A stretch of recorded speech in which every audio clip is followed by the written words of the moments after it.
الحمد لله الذي أنزل على عبده الكتاب ولم يجعل له عوجا قيما لينذر بأسا شديدا من لدنه ويبشر المؤمنين الذين يعملون الصالحات أن لهم أجرا حسنا ماكثين فيه أبدا وينذر الذين قالوا اتخذ الله ولدا ما لهم به من علم ولا لآبائهم كبرت كلمة تخرج من أفواههم إن يقولون إلا كذبا فلعلك باخع نفسك على آثارهم إن لم يؤمنوا بهذا الحديث أسفا إنا جعلنا ما على الأرض زينة لها لنبلوهم أيهم أحسن عملا وإنا لجاعلون ما عليها صعيدا جرزا أم حسبت أن أصحاب الكهف والرقيم كانوا من آياتنا عجبا إذ أوى الفتية إلى الكهف فقالوا ربنا آتنا من لدنك رحمة وهيئ لنا من أمرنا رشدا فضربنا على آذانهم في الكهف سنين عددا ثم بعثناهم لنعلم أي الحزبين أحصى لما لبثوا أمدا نحن نقص عليك نبأهم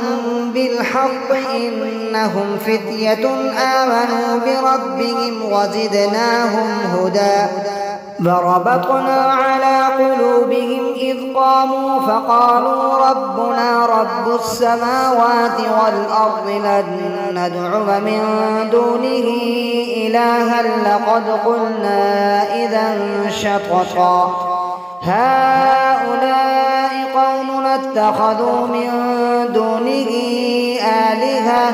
لولا يأتون عليهم بسلطان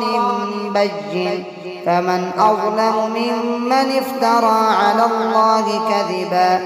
وإذ اعتزلتموهم وما يعبدون إلا الله فأووا إلى الكهف ينشر لكم ربكم من رحمته ويهيئ لكم من أمركم مرفقا وترى الشمس إذا طلعت تزاور عن كهفهم ذات اليمين وإذا غربت تقرضهم ذات الشمال وهم في فجوة منه ذلك من آيات الله من يهد الله فهو المهتد ومن يضلل فلن تجد له وليا مرشدا وتحسبهم أيقاظا وهم رقود فنقلبهم ذات اليمين وذات الشمال وكلبهم باسط ذراعيه بالبصيد لو اطلعت عليهم لوليت منهم فرارا ولملئت منهم رعبا وكذلك بعثناهم ليتساءلوا بينهم قال قائل منهم كم لبثتم قالوا لبثنا يوما أو بعض يوم قالوا ربكم أعلم بما لبثتم فابعثوا أحدكم بورقكم هذه إلى المدينة فلينظر أيها أزكى طعاما فليأتكم برزق منه وليتلطف ولا يشعرن بكم أحدا إنهم إن يظهروا عليكم يرجموكم أو يعيدوكم في ملتهم ولن تفلحوا إذا أبدا وكذلك أعثرنا عليهم ليعلموا أن وعد الله حق وأن الساعة لا ريب فيها إذ يتنازعون بينهم أمرهم فقالوا ابنوا عليهم بنيانا ربهم أعلم بهم قال الذين غلبوا على أمرهم لنتخذن عليهم مسجدا فيقولون ثلاثة رابعهم كلبهم ويقولون خمسة سادسهم كلبهم رجما بالغيب ويقولون سبعة وثامنهم كلبهم قل ربي أعلم بعدتهم ما يعلمهم إلا قليل فلا تمار فيهم إلا مراء ظاهرا ولا تستفت فيهم منهم أحدا ولا تقولن لشيء إني فاعل ذلك غدا إلا أن يشاء الله واذكر ربك إذا نسيت وقل عسى أن يهديني ربي لأقرب من هذا رشدا ولبثوا في كهفهم 300 سنين وازدادوا 9 قل الله أعلم بما لبثوا له غيب السماوات والأرض أبصر به وأسمع ما لهم من دونه من ولي ولا يشرك في حكمه أحدا واتل ما أوحي إليك من كتاب ربك لا مبدل لكلماته ولن تجد من دونه ملتحدا واصبر نفسك مع الذين يدعون ربهم بالغداة والعشي يريدون وجهه ولا تعد عيناك عنهم تريد زينة الحياة الدنيا ولا تطع من أغفلنا قلبه عن ذكرنا واتبع هواه وكان أمره فرطا فقل الحق من ربكم فمن شاء فليؤمن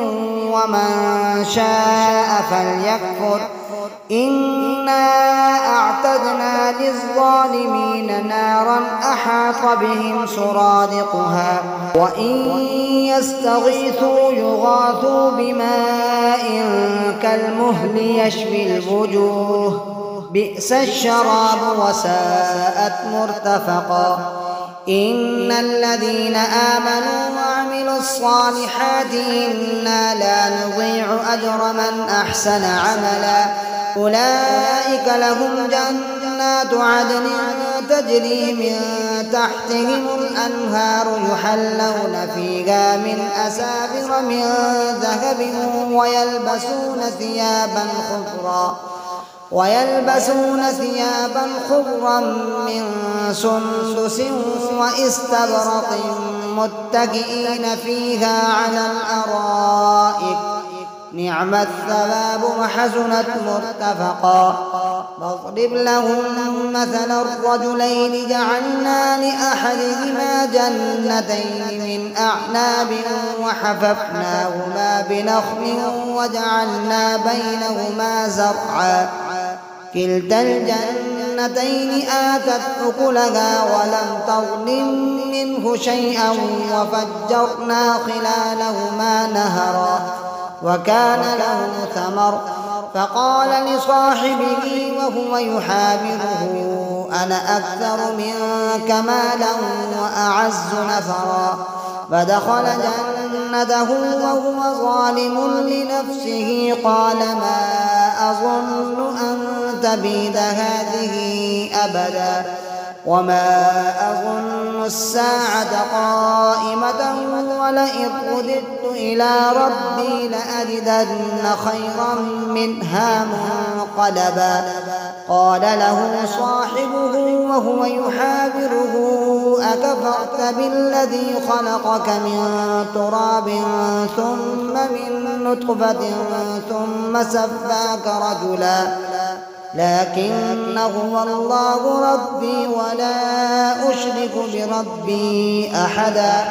ولولا إذ دخلت جنتك قلت ما شاء الله لا قوة إلا بالله إن ترني أنا أقل منك مالا وولدا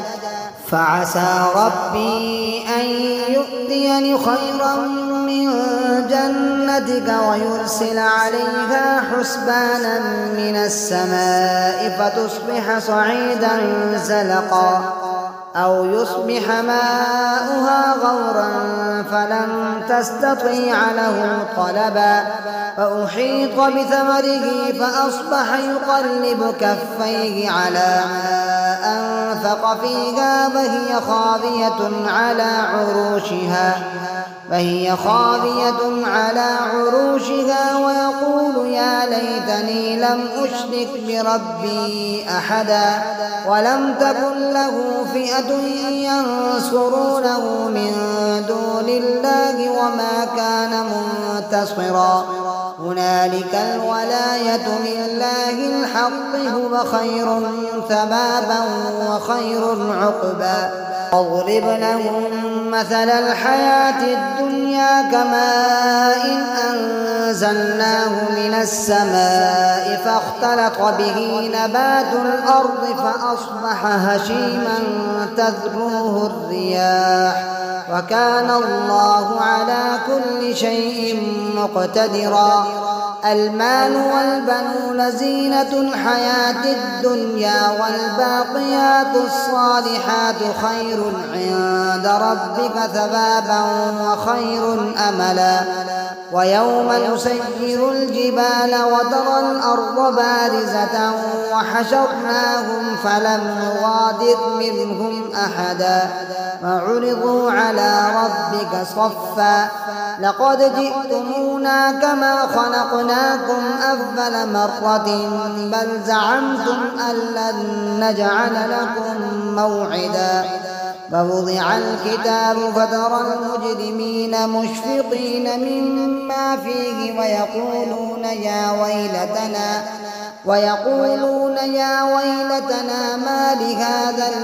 ما لهذا الكتاب لا يغادر صغيرة ولا كبيرة إلا أحصاها ووجدوا ما عملوا حاضرا ولا يظلم ربك أحدا وإذ قلنا للملائكة اسجدوا لآدم فسجدوا إلا إبليس كان من الجن ففسق عن أمر ربه أفتتخذونه وذريته أولياء من دوني وهم لكم عدو بئس للظالمين بدلا ما أشهدتهم خلق السماوات والأرض ولا خلق أنفسهم وما كنت متخذ المضلين عضدا ويوم يقول نادوا شركائي الذين زعمتم فدعوهم فلم يستجيبوا لهم وجعلنا بينهم موبقا برأ المجرمون النار فظنوا أنهم مواقعوها ولم يجدوا عنها مصرفا بل قد صرفنا في هذا القرآن للناس من كل مثل وكان الإنسان أكثر شيء جدلا وما منع الناس أن يؤمنوا إذ جاءهم الهدى ويستغفروا ربهم إلا أن تأتيهم سنة الأولين أو يأتيهم العذاب قبلا وما نرسل المرسلين إلا مبشرين ومنذرين ويجادل الذين كفروا بالباطل ليدحضوا به الحق واتخذوا آياتي وما أنذروا هزوا ومن أظلم ممن ذكر بآيات ربه فأعرض عنها ونسي ما قدمت يداه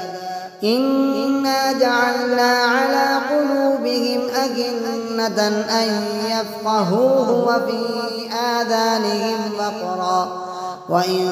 تدعهم إلى الهدى فلن يهتدوا إذا أبدا وربك الغفور ذو الرحمة لو يؤاخذهم بما كسبوا لعجل لهم العذاب بل لهم موعد لن يجدوا من دونه موئلا وتلك القرى أهلكناهم لما ظلموا وجعلنا لمهلكهم موعدا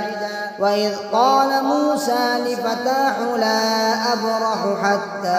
أبلغ مجمع البحرين أو أمضي حقبا فلما بلغا مجمع بينهما نسيا حوتهما فاتخذ سبيله في البحر سربا فلما جاوزا قال لفتاه آتنا غداءنا لقد لقينا من سفرنا هذا نصبا قال أرأيت إذ أوينا إلى الصخرة فإني نسيت الحوت وما أنسانيه إلا الشيطان أن أذكره واتخذ سبيله في البحر عجبا قال ذلك ما كنا نبغي فارتدا على آثارهما قصصا فوجدا عبدا من عبادنا آتيناه رحمة من عندنا وعلمناه من لدنا علما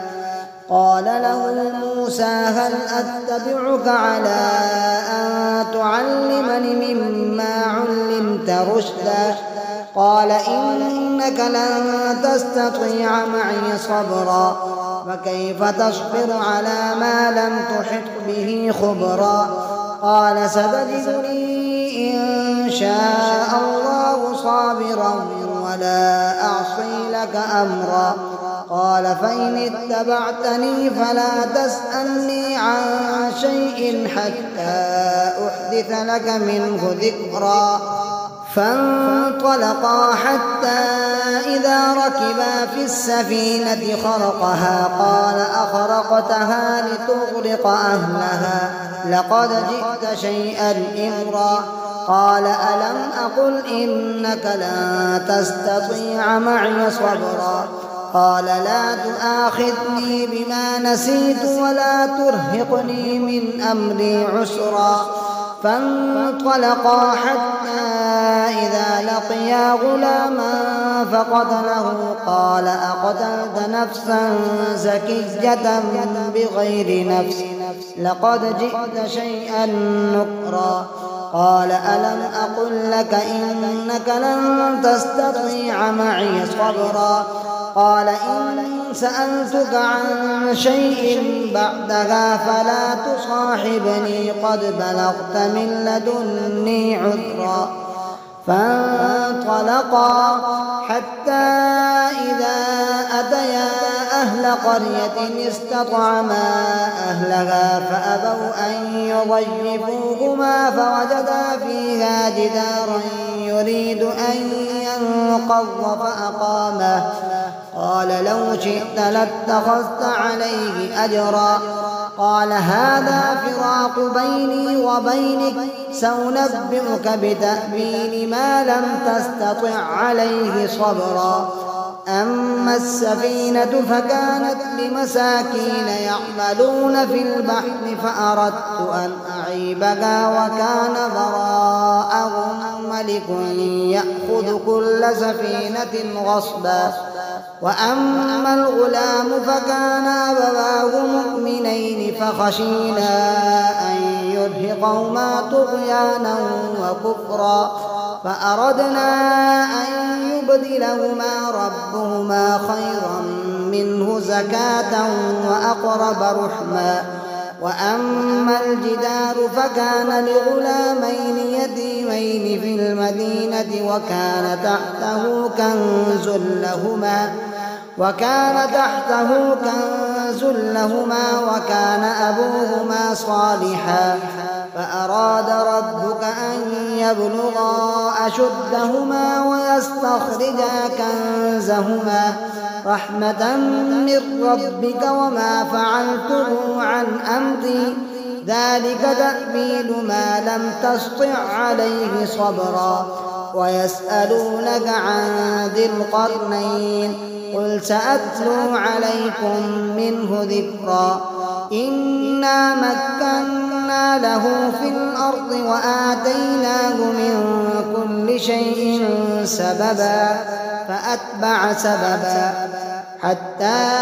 إذا بلغ مغرب الشمس وجدها تغرب في عين حمئة ووجد عندها قوما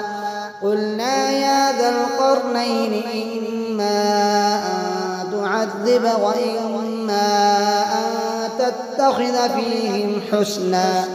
قال أما من ظلم فسوف نعذبه ثم يرد إلى ربه فيعذبه عذابا نكرا وأما من آمن وعمل صالحا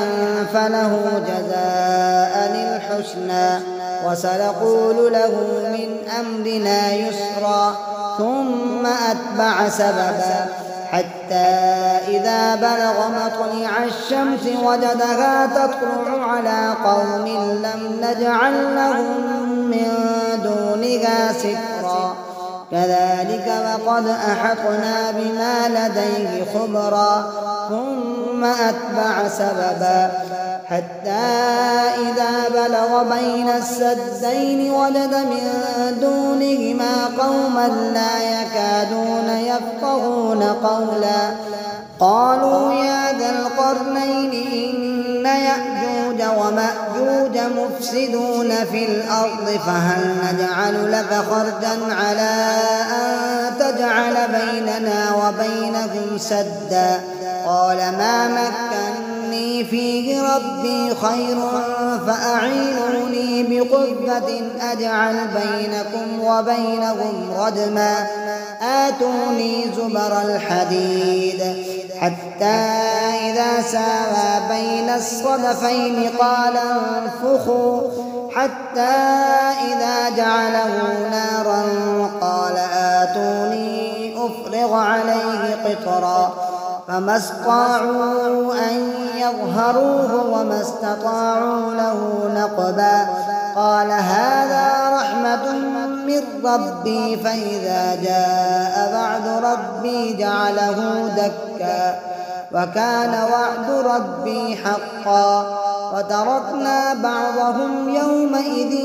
يموج في بعض ونفخ في الصور فجمعناهم جمعا فعرضنا جهنم يومئذ للكافرين عرضا الذين كانت أعينهم في غطاء عن ذكري وكانوا لا يستطيعون سمعا أفحسب الذين كفروا أن يتخذوا عبادي من